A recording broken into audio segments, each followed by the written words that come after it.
Consul General, friends. I'm coming here after 6 years. I came here 9th of February 2016, but in a different role. I came here as the Power Minister, as the Minister for Coal and Renewable Energy. And look at the dichotomy. I had the responsibility of taking power to every home in the country so that no child is deprived of electricity and good quality of life. But I needed coal to power it. But at the same time, we wanted to be a part of the global effort to move towards clean energy, go more for renewable energy, find solutions to the grappling problems of climate change. So I had renewable energy also. And it is in that context that when I visited your university 6 years ago, I was truly amazed at the wonderful work you are doing in photovoltaics, for example. I remember going to the labs, talking to your colleagues. And at that time, I had made one point which becomes extremely relevant in the context of the Indus Ekta agreement. And many of my Indian friends here who know Hindi, and for your kind understanding, Vice Chancellor, ECTA is pronounced Ekta, and Ekta in Hindi is unity. So our good friend Minister Tehan calls this the unity agreement between Australia and India. And I truly believe that, if I recall correctly, what I had discussed at the university 6 years ago can now see some action. That time my point of view was that your research is good, you're coming up with some fabulous solutions to the problems of the world, but you have a 24 million, 25 million population.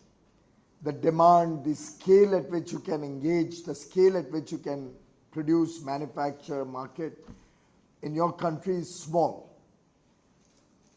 Australia and India need to work together because your technologies, your research, your hard work used in the large setting of 1.35 billion people and a very aspirational young India wanting to see growth, wanting to see prosperity, wanting to see the high quality of life that other parts of the world are enjoying. After all, everybody today has access to internet, to television. They're seeing what's out there. They want all of that. And if we can set things right before that growth goes in a big way and use clean energy, use some of the technologies that you're coming out with, we would actually be in a position to save the world, save the country from the adverse impact of climate change. We had also discussed at that time electric mobility at your university. And that's another point I'd made, that we'll be first-time vehicle owners, car owners in India. The rest of the world will have to, the developed world will have to change their combustion engines, go in for an electric engine car. We'll actually get the first-time buyer to buy an electric car. And I think the new agreement, the economic partnership that we have executed, we have finalized, and we hope to take into action quickly, is all about bringing the two countries together, engaging with scale, taking the strengths of the two countries to each other, and collectively making the world a better place to live in. And that's what I think the university is all about, education is all about. The high quality research that you are doing, the wonderful work that you talked about in the morning, can actually be used at scale in India. We are planning to triple our steel making capacity. Now we can actually get clean energy, hydrogen feeding into the steel mills. Maybe tires alone may not give us enough raw stock, but we'll have to seriously look at ways and means to get that tripling of the steel capacity in a much more organized fashion. We are looking at energy efficiency in a big way. I don't know how many of you are aware of the focus that India has given on energy efficiency, to the extent that in about 3 years' time, we were able to convert all the lighting in the country to LED. In 3 years, a country of the size and scale, not in terms of, let's say, land area, but people, we were able to change the entire usage from the old incandescent bulbs to LED lighting in only 3 years.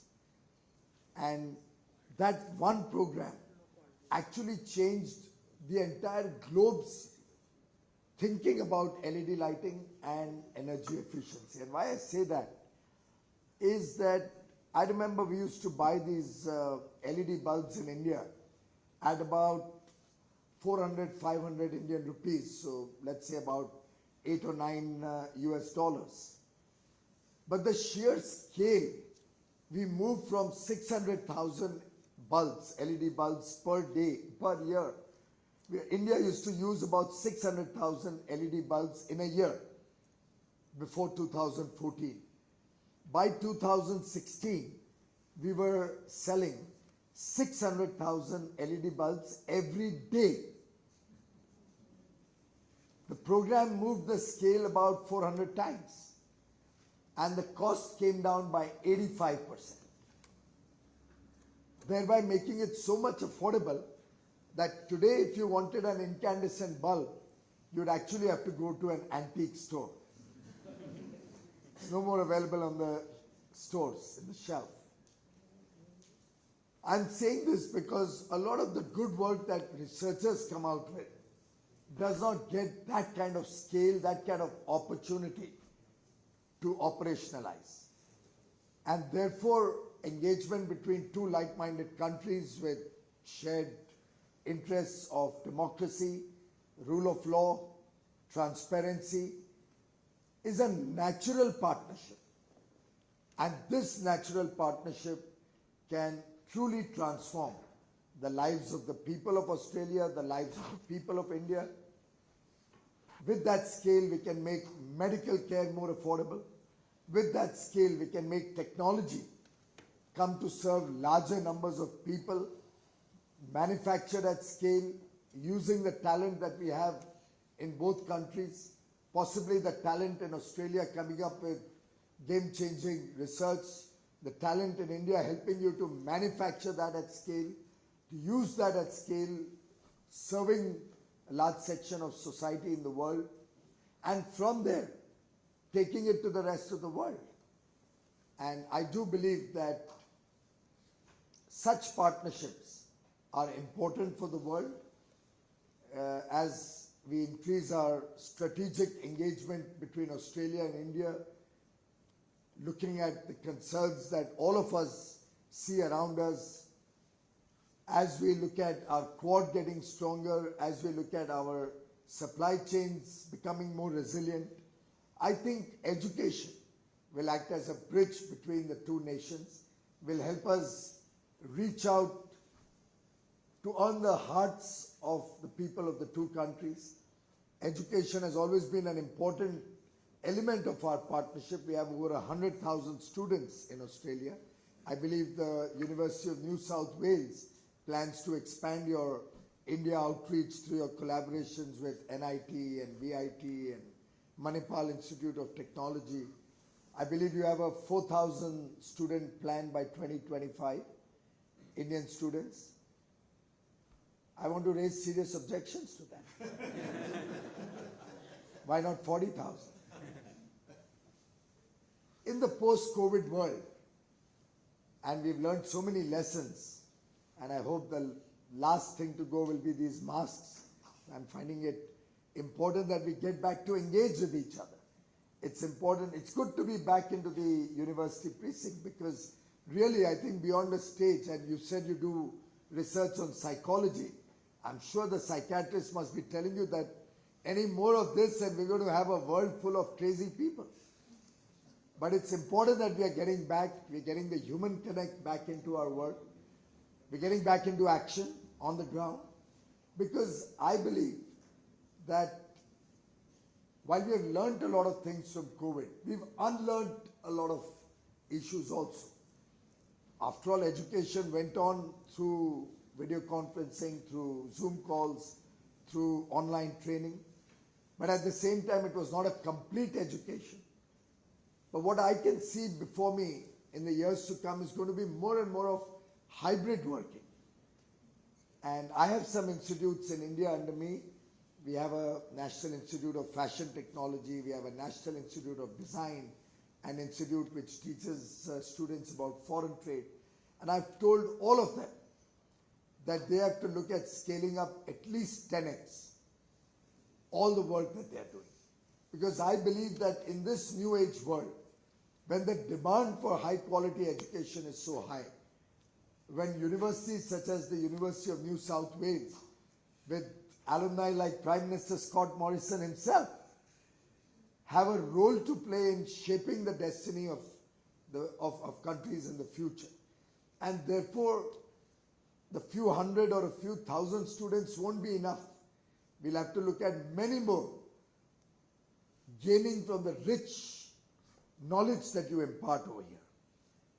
And I've been trying to suggest to my own teams there to see if we can look at more hybrid programs, focusing on on-campus work wherever required, but also looking at homestays also in the vicinity, also looking at people staying in their own homes, doing online classes, maybe coming in for a week in a month, maybe coming in for a month every quarter, or a month every 6 months into the university, into the laboratories, seeing what we can do working from home, what can be done in the university or in the college campus, and with that hybrid mode, seeing how we can expand our frontiers of knowledge to more and more people. And education is an important element of our partnership. We have discussed dual degrees.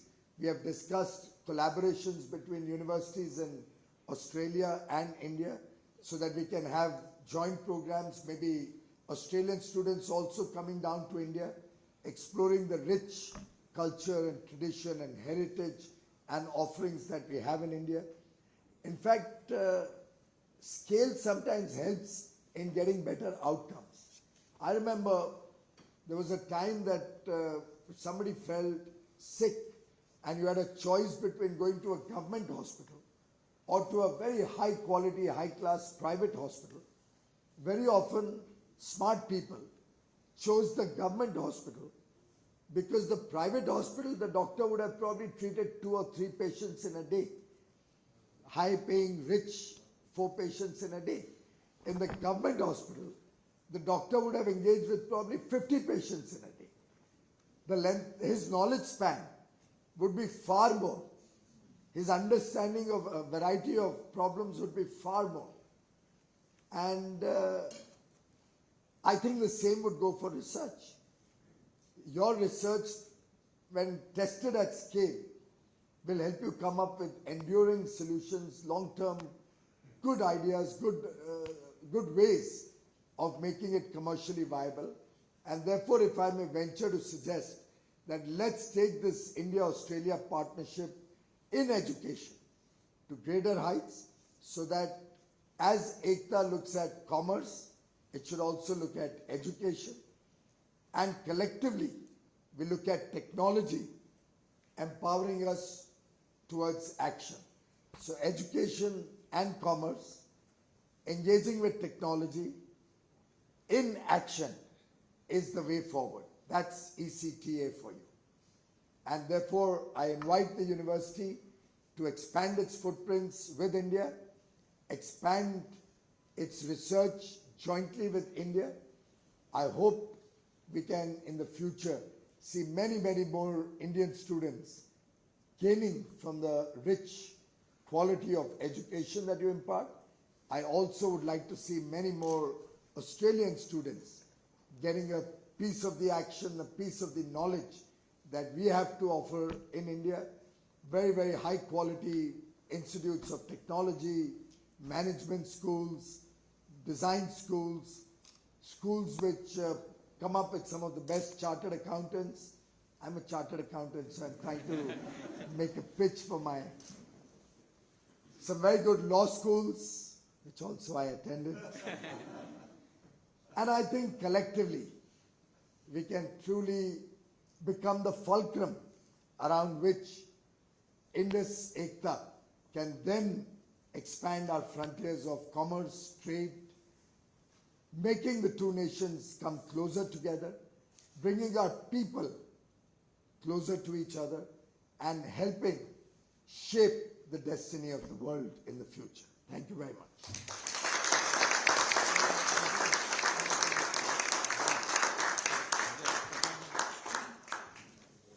Thank you so much, Minister. So my name is Professor Merlin Crossley. I'm the Deputy Vice-Chancellor, Academic and Student Life. So I'm responsible for the students, their education, but also for recruiting their teachers. And Minister, as we move towards 4,000, we're going to need more teachers. And I think you would be an excellent lecturer. And Minister Tian, you would also be an excellent supportive lecturer. And we need people like this who believe in the knowledge economy and also believe in world unity and making the world a better place through studying philosophies like Mahatma Gandhi's, but also studying technology, which changes things. So it is absolutely an enormous pleasure to have such cheerful, friendly, supportive, far-reaching ministers. And thank you, Vice-Chancellor, for hosting this. But my job actually is to get the student voice, make sure we hear the student voice. We have a wonderful community of students at UNSW and a wonderful group of Indian students. We've invited some of them here today, and I'm hoping we can get a few questions from our students and from other members of the group today. So if I ask you, we've only got time for about 3 questions, but I ask you to bravely throw up your hand, and if you don't, I will have to choose someone. We have someone already. So I wonder if we can have a question for you. Thank you.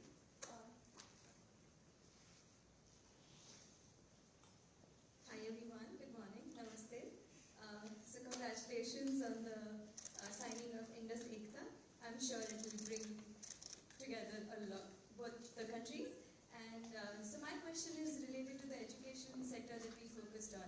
So how can we as a student community contribute towards the bringing together of these two nations, and how can we play our part? Can you elaborate on that?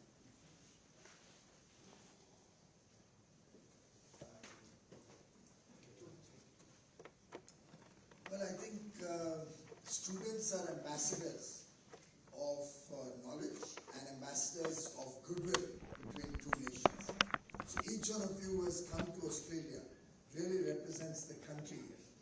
And as you complete your education, whether you work here or you go back in India, you'll know about the rich diversity of offerings that Australia has. While you're here, you know what India has to offer, so you actually will become marketing agents for our fashion.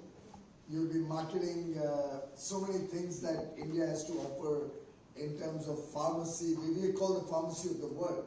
If you tell them about the healthcare costs in India, I think a lot of Australians will start thinking that why the hell are we paying so much more than Australia? And in a way, what knowledge you gain in your university education will help you contribute to your nation's development and growth, whether you choose to be here or there. It's immaterial. We are all working for the collective good of mankind. So I think you are very important to us. I'm glad that you got this opportunity to study in these environments. I'm sure you'll gain some wonderful knowledge. But remember back of your mind that the nation there has millions of young boys and girls who probably didn't board a train or a flight and come and earn this good opportunity. We have to be considerate to them, we have to care for them, remember them back of your mind, that you have to give back to your society back. Thank you so much. Hello sir, I'm Mohit. I'm the president of the UNSW Society. First of all, I would like to welcome you to UNSW. Span, our treasurer, has a question for you. So it's not exactly a question for Piyush, but maybe for Australia in general. So I'm in my last year studying finance and financial technology. So whenever I apply for jobs, there's always this clause that you need to be an Australian citizen, Australian PR, citizen, PR. And you know, it's really disheartening because I cannot apply for those jobs. And even if I do apply, they say I won't be accepted because of eligibility criteria. So yeah, maybe something could be done in that respect. Okay, that's a very popular question, I think, and one which we are working on addressing. So as part of our agreement, what we have reached is that if you work in science, technology, engineering or mathematics, or you work in IT, and as part of your degree, you get a first class honours, then you will get extra post-study work rights so that you will be able to stay here and work for longer to get that wonderful experience that you get from a job. One of the things that really drove me as Education Minister was making sure that we get a wonderful education, but that wonderful education then leads to an employment outcome, because I see the two as absolutely linked. Now, it might be that your employment outcome is to go on and become a professor or a vice chancellor, or otherwise you go into other industries, but we have to make sure that our education leads to an employment outcome. Now, one of the things I would love to see us be able to do more of, and this unity agreement is very much a living agreement, and Piyush and myself are very much committed to make sure that we continue to develop it and grow it over time. And I think there is real opportunities for us to further enhance the post-study work rights in this agreement, so that we can ensure that if you come here and study, that you can also experience the employment outcome at the end of it, because I see very much those two going hand in hand. And this is something I'd like to continue to work on.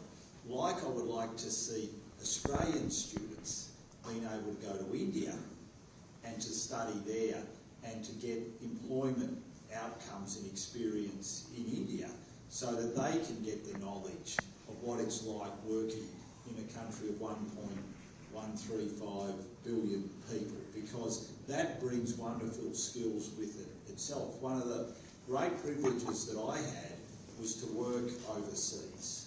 I worked on a farm for 9 months, and then I worked as a diplomat in Mexico City. And the experiences that that brings to how you live your life, how you appreciate where you are and what you do, I think is critically important. And for all of you being able to study overseas, I think it is such a wonderful, wonderful opportunity. But I think it's enhanced also if you can get skills working overseas as well, because you can take all that back to India, and then, as Piyush said, you can make sure that your country continues to flourish and grow, which I'm sure it will. So it's a very good question, and one we're very conscious of. And one of the things that we'd also love to see is the ability for you to be able to do part of your degree here in Australia and part of your degree in India. So that's something else that we are working on. And the beauty of that is also the cost of your degree comes down, because through mixing and matching, you'll be able to get some of the benefits of degree in India, which, as I'm reliably informed, is less expensive than Australia, and so you'll be able to mix and match. And so I just think there's wonderful opportunities, whether it's employment, whether it's how you study, in what we're seeking to do. And my hope is in the coming months, we've given ourselves 6 months to nut all this out, and so in 6 months' time you'll have much broader opportunities than what you have at the moment. So thank you for your question.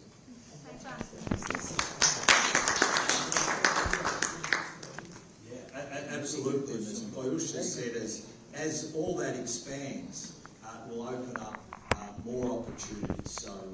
So there is a lot that we want to do together, and given liberal democracies, given belief in the rule of law, belief in the importance of education, and making sure that that education is one where you're free to choose, you're free to learn in whatever areas that you want to, I think just means that this partnership is one which will absolutely continue to grow and flourish into the future, because our ways of life and our beliefs in liberal democracy, I think means that there is nothing that can get in the way of what we want to achieve. Thank you very much. It's excellent to hear people doing some of their degree here and some here. That, of course, is happening in COVID. It will work very well. And we look forward to that expanding in the future. But one final question from the audience, if I may. Thank you. Hello everyone, my name is Naveen. I'm the president of the Graduate Student Association. So this is a question for discussion as well. So before coming to Sydney, I've been working with IIT Madras in HDIC, where we've been working on solutions for rural health. But unfortunately, startups, we weren't able to progress it. That's when I came to UNSW. But after coming to UNSW, I was also working with the accelerator here in UNSW, where people are building mass populated solutions for rural public, where it's healthcare focused. So do you think there are possibilities where accelerators and incubators specific to startups in Australia could go back to India and work for them? Because I did have a word with a few startups here in Australia, but they are able to go back, but they're not able to scale the solution. So again, scalability comes in factor, collaboration comes in factor. So I think this could be a point where we could start discussing about startups in Australia, where they're focusing on mass population products. As simple as India being a space where there's a lot of diabetics, and there are startups here where they have non-invasive methods to cure it. So again, it's a point of discussion where we can take the collaboration forward. In fact, by coincidence, is it Anil Agarwal sitting there? He's the person, additional secretary in the Ministry of Commerce and Industry, who handles, in fact, he's nurtured startups over the last many years. So maybe you can have a little bilateral chat also, but brilliant idea. I think what we'll do is we'll have Startup India. That's a program that's been very successful. 6 years ago, it was launched on 16 January 2016, around the time I came here, by the way. And in 6 years, India has now 92 unicorns as startups, the third highest in the world. We have incubators, we have accelerators developed all over the country in universities.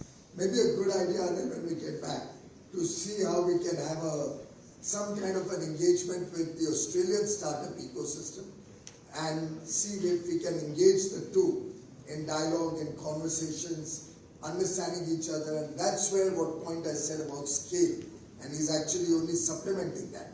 That scale can be brought into play. And by the way, I just wanted to add one point to what Dan said to the lady's question. See, as growth of business and economy happens, as India deals more and more with Australia, as we expand our services offerings to each other, as we expand trade in goods, as we expand our engagement with startups, so using technology, which I mentioned earlier, in India to scale, obviously there's going to be need for all of you in a bigger way.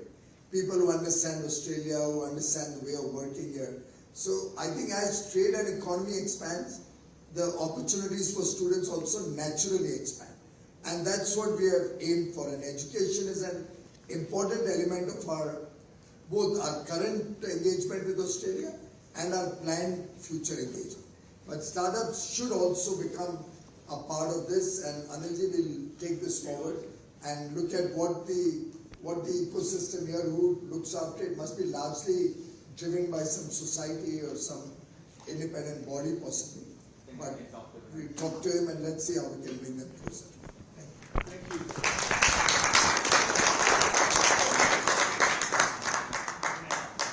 In our student experience strategy, we talk about listening, challenging, and supporting our students. And it's terrific to have you challenging us today, and hopefully we will be able to listen and support you in your answers.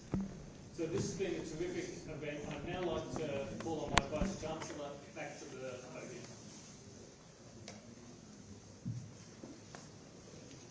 Thank you, Connie Miller. Thank you very much, everyone, for your presence and attendance here today. The delegation,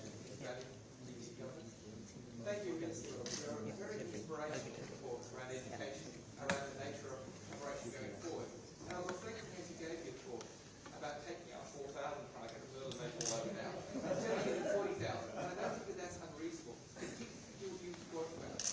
We can't do 40,000 the old model, but the new model which your agreement allows us to do, where we can have students staying partly here, partly in India. We look at the hybrid mode. We've got many partnerships right across India.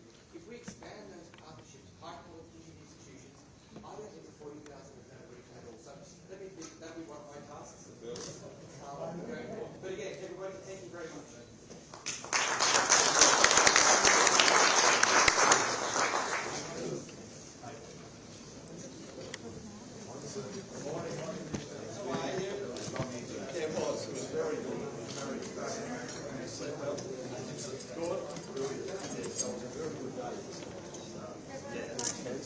Yeah, it was very